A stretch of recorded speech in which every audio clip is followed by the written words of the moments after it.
Good morning, welcome to నమస్తే తెలంగాణ. నేను మీ బిమి ప్రత్యూష. ఇక అప్డేట్ చూస్తే వరుణుడు మళ్లీ భయపెడుతున్నాడు. తెలంగాణకు మరోసారి వాన ముప్పు పొంచి ఉంది. జల విలయానికి తల్లడిల్లిన ఖమ్మం ఇంకా కోలుకోలేదు. 4 రోజులైనా ప్రజలు మురుగులోనే మగ్గుతున్నారు. ఇలాంటి మరిన్ని లేటెస్ట్ అప్డేట్స్ చూసే ముందు హెడ్లైన్స్. ఖమ్మంలో మురుగులోనే మగ్గుతున్న బతుకులు, ఇంకా చీకట్లోనే ముంపు ప్రాంత కాలనీలు. ఖమ్మం వరద బాధితులకు అండగా బీఆర్ఎస్ ఎంపీ, ఎమ్మెల్సీ, ఎమ్మెల్యేల నెల జీతం విరాళం. విద్యా సంవత్సరం మధ్యలో తీసేస్తే ఎక్కడికి పోవాలి? రేవంత్ సర్కార్ను ప్రశ్నించిన గురుకుల పార్ట్ టైం ఉద్యోగులు. నైజీరియాలో రెచ్చిపోయిన బోకో హారం మిలిటెంట్లు మార్కెట్లోకి చొరబడి ఇష్టానుసారంగా కాల్పులు, 102 మంది మృతి. హర్యానాను ముంచెత్తుతున్న భారీ వర్షాలు, చెరువును తలపిస్తున్న ఢిల్లీ గురుగ్రామ్ ఎక్స్ప్రెవే.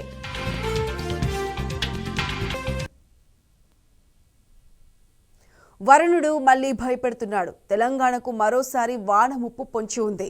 4 రోజుల పాటు రాష్ట్రంలో భారీ నుంచి అతి భారీ వర్షాలు కురిసే అవకాశం ఉందని వాతావరణ శాఖ హెచ్చరించింది. యానా, ఉత్తరాంధ్ర పరిసరాల్లో ఉపరితల ఆవర్తనం కొనసాగుతుంది. సముద్ర మట్టానికి సగటున 3.1 నుంచి 7.6 కిలోమీటర్ల ఎత్తులో కేంద్రీకృతమై ఉంది. ఎత్తుకు వెళ్లే కొద్దీ నైరుతి దిశలో వంగి ఉంది. ఇవాళ వాయువ్య బంగాళాఖాతంలో అల్పపీడనం ఏర్పడే అవకాశం ఉందని వాతావరణ శాఖ తెలిపింది. రాగల 4 రోజులు రాష్ట్రంలోని పలు ప్రాంతాల్లో భారీ వర్షాలు కురుస్తాయని హెచ్చరించింది. 2 జిల్లాలకు ఆరెంజ్, 10 జిల్లాలకు ఎల్లో అలర్ట్ను జారీ చేసింది వాతావరణ శాఖ.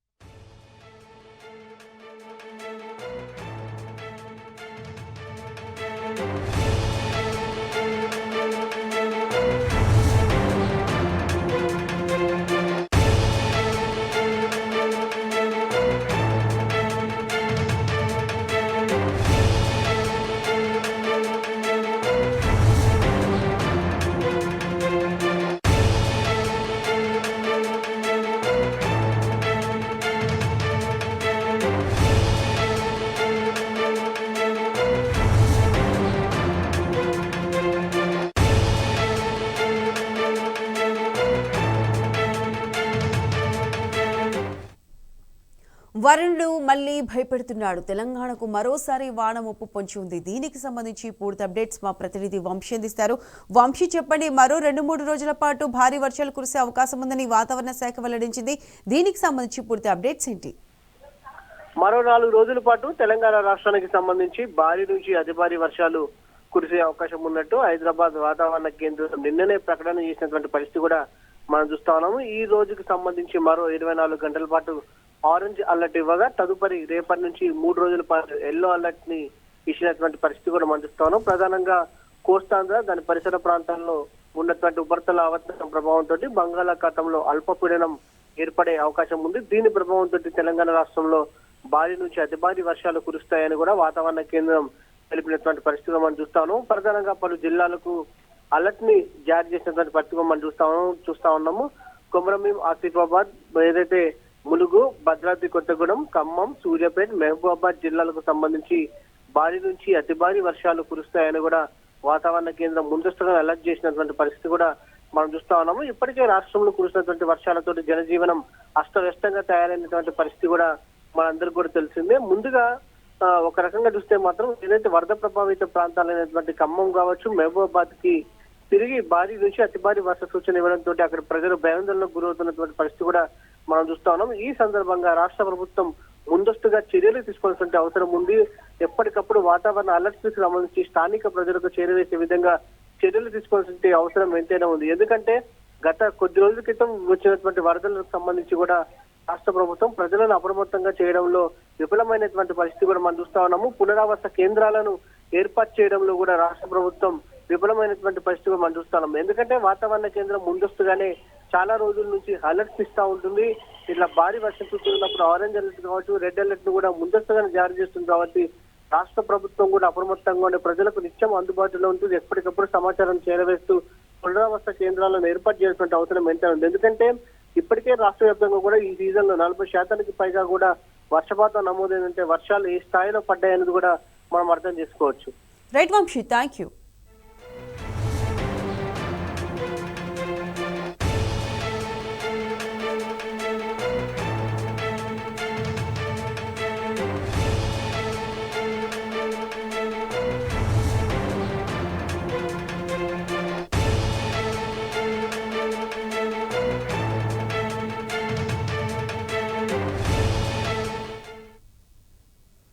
హైదరాబాద్ లో రాత్రి వర్షం దంచుకొట్టింది. రాత్రి 11 నుంచి తెల్లవారుజాము వరకు నాన్ స్టాప్ గా కుండపోత వర్షం కురిసింది.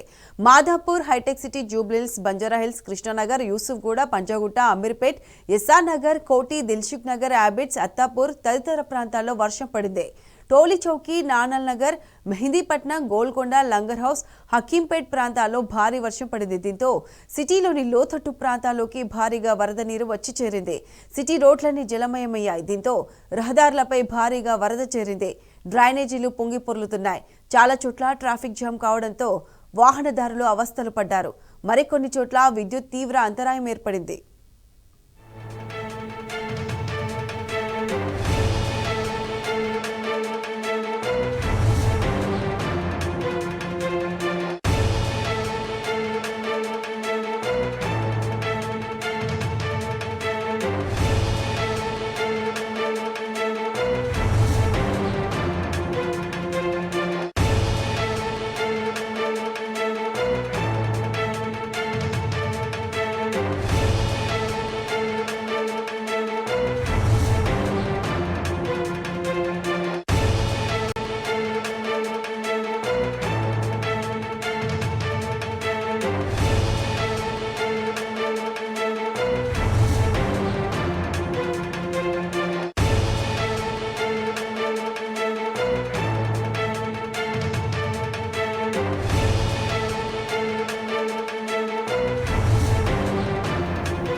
భద్రాద్రి కొత్తగూడెం జిల్లాలో భారీ ఎన్కౌంటర్ జరిగింది.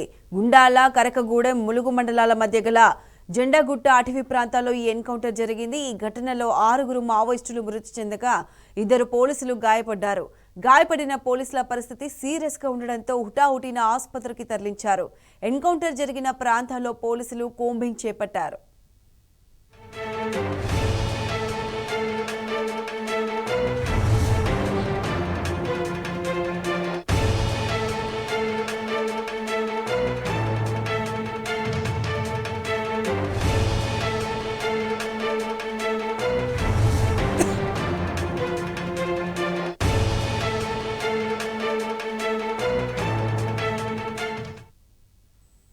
భద్రాద్రి కొత్తగూడెం జిల్లాలో భారీ ఎన్కౌంటర్ జరిగింది. దీనికి సంబంధించి పూర్తి అప్డేట్స్ మా ప్రతినిధి సాంబా అందిస్తారు.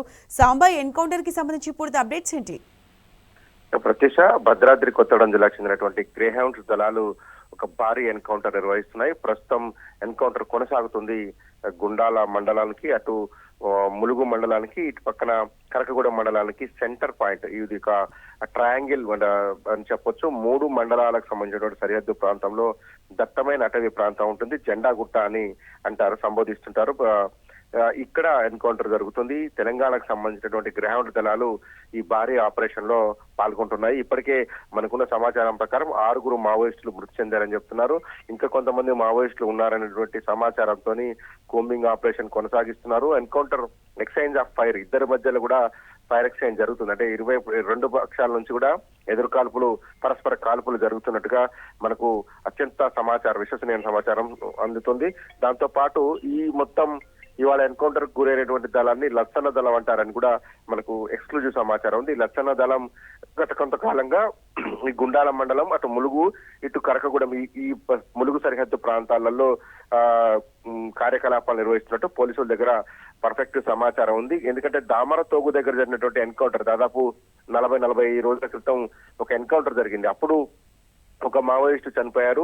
మిగిలిన వాళ్ళందరూ కూడా అక్కడ నుంచి తప్పించుకొని పారిపోయారు. దాదాపు అప్పుడు ఆ దళంలో 10 మంది ఉన్నట్టుగా ఆ రోజు మనకు పోలీసులు సమాచారం అందించారు. ఆ తర్వాత అక్కడ పెద్ద ఎత్తున గ్రేహౌండ్స్ దళాలను అట్లాగే అదనపు పోలీసు బలగాలను మోహరించి కూంబింగ్ ఆపరేషన్ తో పాటు పటిష్టమైనటువంటి నిఘా వ్యవస్థను పెట్టినటువంటి పోలీసులు ఇవాళ దాన్ని ట్రేస్ చేసినట్టుగా కనపడుతోంది. 3 మండలాలు, ఇటు ములుగు జిల్లా వస్తుంది, మనకు కొత్తగూడెం జిల్లాలో ఉన్నటువంటి గుండాల అట్లాగే కరకగూడెం మండలాలటువంటి సరిహద్దు ప్రాంతాలలో ఈ ఎన్కౌంటర్ కొనసాగుతుంది. లక్షణ దళాలకు సంబంధించినటువంటి అగ్రనేతలు ఇందులో ఉన్నట్టుగా చెప్తా ఉన్నారు. తెలంగాణలో మావోయిస్టుల సంచారం పెరిగింది. కాంగ్రెస్ ప్రభుత్వం వచ్చిన తర్వాత తెలంగాణలో మావోయిస్టుల సంచారం పెరిగింది, ప్రభావం కూడా పెరిగినట్టుగా పోలీసులు అంచనా వేస్తున్నారు. అందుకే కౌంటర్ అటాక్స్ ప్లాన్ చేసినటువంటి పరిస్థితి ఉంది. మనం నెల రోజుల క్రితం కూడా ఈ అంశాన్ని టీ న్యూస్ బ్రేక్ చేసింది.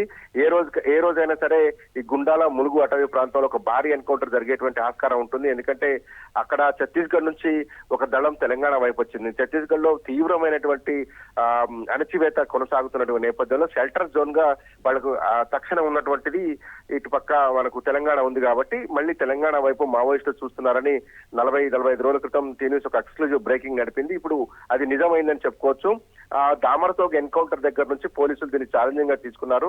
ఎందుకంటే గడిచిన 9 ఏళ్లలో తెలంగాణలో మావోయిస్టు కార్యకలాపాలు పూర్తిగా తగ్గిపోయినాయి. 1-2 చెదురుమదురు ఎన్కౌంటర్లు మినహాయిస్తే పెద్దగా ఎన్కౌంటర్లు కానీ మావోయిస్టుల సంబంధించినటువంటి కార్యకలాపాలు కానీ ఎక్కడ కనిపించినటువంటి దాఖలా లేదు.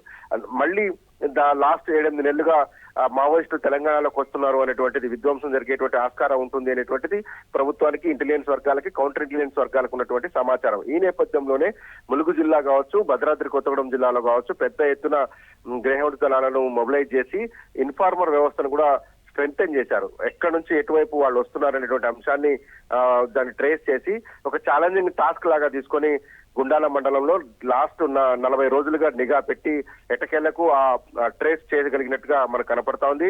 బీతావాహ పరిస్థితి ఉందని చెప్తున్నారు. గుండాల మండలంలో ఉన్నటువంటి గుండాల మండలం సమీపంలో ఉన్నటువంటి ఈ రఘునాథపాలెం విలేజ్ అని కూడా చెప్తారని మనకు సమాచారం ఉంది. జెండాలగుట్ట ప్రాంతంలో ఇప్పటికీ ఇంకా భీకరమైన శబ్దాలు వస్తున్నాయని అక్కడ ఉన్నటువంటి సమీప ప్రాంతానికి సంబంధించినటువంటి గ్రామస్తులు చెప్తున్నారు. పెద్ద ఎత్తున కాల్పులు జరుగుతున్నాయని చెప్తున్నారు. పోలీసుల సైడ్ కూడా కొంత నష్టం జరిగిందని మనకు సమాచారం ఉంది. 2 పోలీసులకు గాయాలైనట్టుగా చెప్తున్నారు. వారిద్దరికి కూడా సీరియస్ గా ఉండటంతో వారిని ఆసుపత్రికి తరలించామని కూడా పోలీసు వర్గాల నుంచి మనకు కొంత సమాచారం ఉంటుంది. ఇంకా మృతుల సంఖ్య పెరిగేటువంటి అవకాశం కూడా ఉందని ఒక సమాచారం ఉంది. ఎందుకంటే దళానికి సంబంధించిన వరకు 10 నుంచి 11-12 మంది ఉన్నట్టుగా సమాచారం ఉంది. ఇది దామరతోగు అటవీ ప్రాంతంలో జరిగినటువంటి ఆ దళానికి కంటిన్యూగా ఈ దళం ఆ సభ్యులే ఇక్కడ షెల్టర్ జోన్ లో చెప్తారు. ఎందుకంటే 4 వైపుల నుంచి కూడా తెలంగాణ పోలీసులు చుట్టుముట్టినటువంటి పరిస్థితి. 3 వైపులు మనం ఉంటాం, ఒకవైపు ఛత్తీస్గఢ్ ఉంటుంది. 3 వైపులో కూడా మన తెలంగాణ పోలీసులు, గ్రేహౌండ్ దళాలు వాళ్ళని బయటికి రాకుండా చుట్టుముట్టినటువంటి పరిస్థితి ఉంది. గ్రామాల్లోకి వచ్చి షెల్టర్ తీసుకునే అవకాశం లేకుండా ఒక పటిష్టమైనటువంటి ఇన్ఫార్మర్ వ్యవస్థను పోలీసులు డెవలప్ చేయడంతో గ్రామాల్లోకి వచ్చే పరిస్థితి లేక వాళ్ళు అడవిలోనే ఉండటము.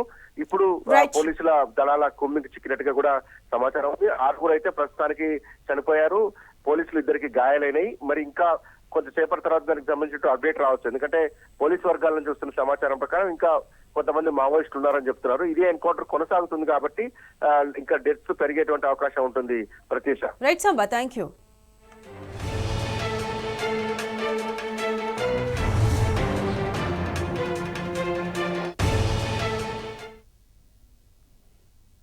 జల విలయానికి తల్లడిల్లిన ఖమ్మం ఇంకా కోలుకోలేదు. ఇళ్లన్నీ బురదమయంగా మారాయి.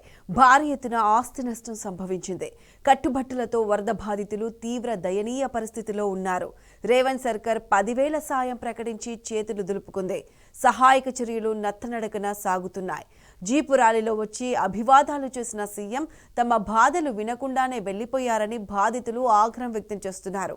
మరోవైపు ఈ విపత్తుపై తెలంగాణ తొలి ముఖ్యమంత్రి కేసీఆర్ తీవ్ర ఆవేదన వ్యక్తం చేశారు. గులాబీ అధినేత ఆదేశాలతో ప్రజాప్రతినిధులు 1 నెల జీతంను విరాళంగా ప్రకటించారు.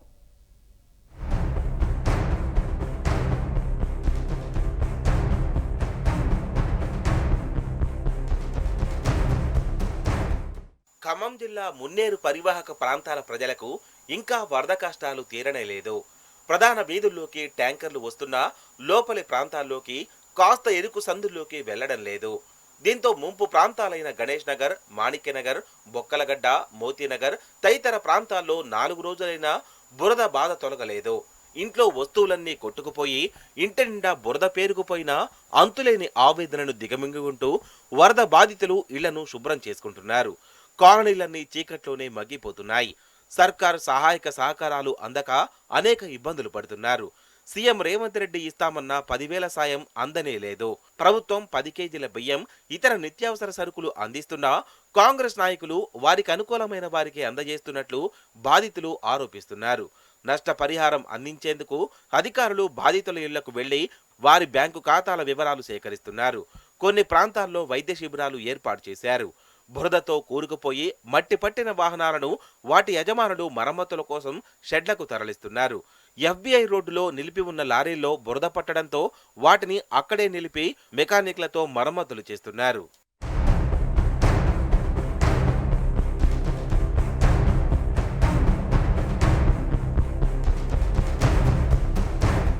ప్రకృతి విపత్తులు మన చేతుల్లో ఉండవు. కానీ ముందుగా సమాచారం తెలిసినప్పుడు ప్రభుత్వం బాధ్యతగా వ్యవహరించాలి. రేవంత్ సర్కార్ నిర్లక్ష్యానికి ఖమ్మం భారీ మూల్యమే చెల్లించుకుంది. ఖమ్మం వరద విలయానికి రాష్ట్ర ప్రభుత్వ నిర్లక్ష్యమే కారణమని తేలింది. భారీ వర్షాలు వస్తాయని ముందస్తుగానే వాతావరణ శాఖ రెడ్ అలర్ట్ జారీ చేసింది. కానీ సోయి లేని సర్కార్ నిమ్మకు నీరెత్తినట్లుగా ఉంది. ఖమ్మం మునిగిన రోజు సీఎం రేవంత్ రెడ్డి సినిమా చూసి ఎంటర్టైన్మెంట్ మోడులో ఉన్నారు. ముఖ్యమంత్రి అలా ఉంటే అధికార యంత్రాంగమంతా ఎలా ఉంటుందో ప్రత్యేకంగా చెప్పాల్సిన అవసరం లేదు. తీరా చేతులు కాలేక ఆకులు పట్టుకున్న చందంగా జరగాల్సిన నష్టమంతా జరిగాక నష్ట నివారణ కోసం సర్కార్ విఫలయత్నం చేసింది. ప్రతిపక్ష బీఆర్ఎస్ పై నిందలేసింది. సహాయక చర్యలు చేస్తున్న బీఆర్ఎస్ పై దాడులకు తెగించింది.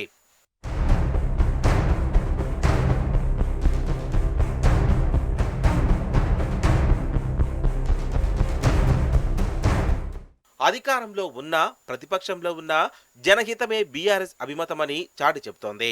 ఒకవైపు కాంగ్రెస్ గూండా రాజకీయం చేస్తున్నా ప్రజల విషయంలో తగ్గేదేలే అంటుంది.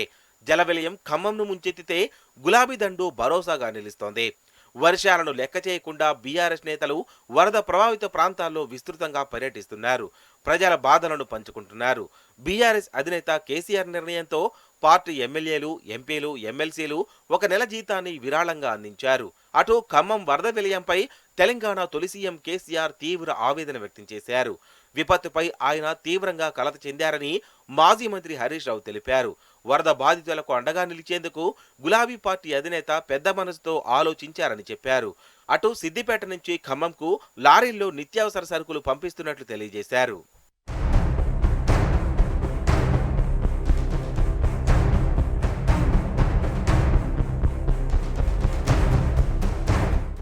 ఖమ్మం విలయానికి సర్కార్ అసమర్థతే కారణమన్నారు మాజీ మంత్రి పువ్వాడ జయకుమార్.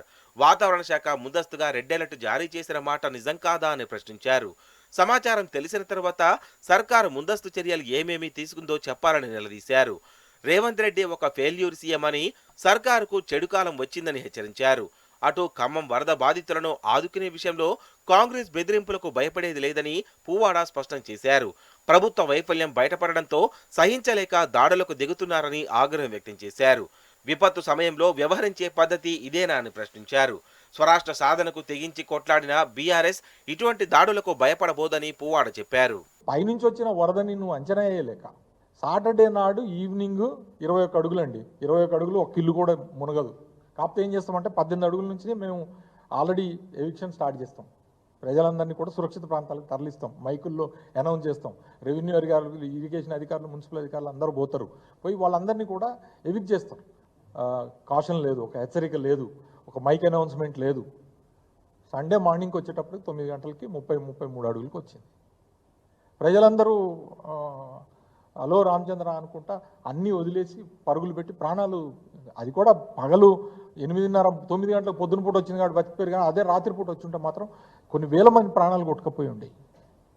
అది వదిలిపెట్టి మీరు, మీ ప్రభుత్వం, మీ రెవెన్యూ అధికారులు, మీ ఇరిగేషన్ అధికారులు, మీ ఫెయిల్యూరు అంతా వదిలిపెట్టి ఎలక్షన్లో క్యాంపెయిన్కి వచ్చినట్టు తిరిగి చిట్చాడు పెట్టి నా మీద ఆరోపణ చేసి బట్టకాల్చి మొహం మీద వేసి వెళ్ళిపోవాలని.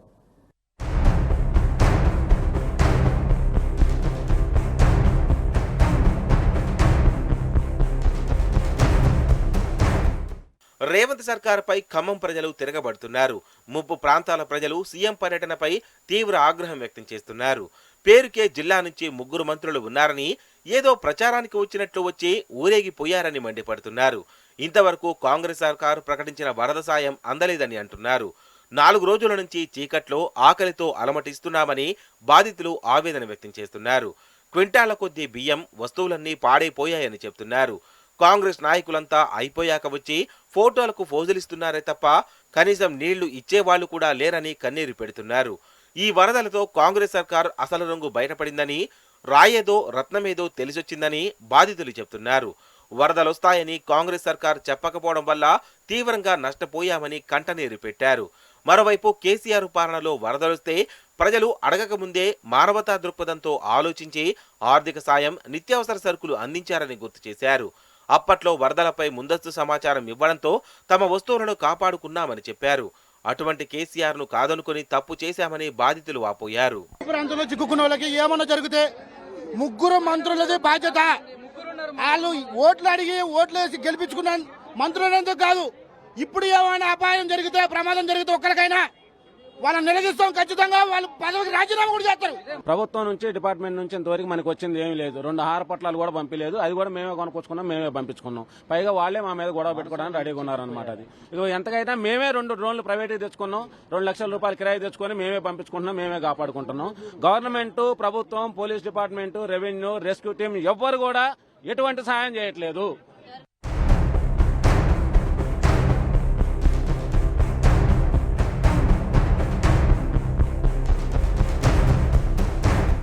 వరద బీభత్సానికి వణికిపోయిన ఖమ్మానికి మళ్లీ ముప్పు పొంచి ఉంది. మరోసారి వాతావరణ శాఖ రెడ్ అలర్ట్ జారీ చేసింది. రాష్ట్రంలో 11 జిల్లాల్లో భారీ వర్షాలు కురుస్తాయని హెచ్చరించింది. ఇవాళ్టి నుంచి ఈ నెల 9 వరకు ఖమ్మం, విజయవాడ ప్రాంతాల్లో భారీ వర్షాలు కురిసే ప్రమాదముందని చెప్పింది. ప్రజలంతా అప్రమత్తమై సురక్షిత ప్రాంతాల్లో ఉండాలని కోరింది.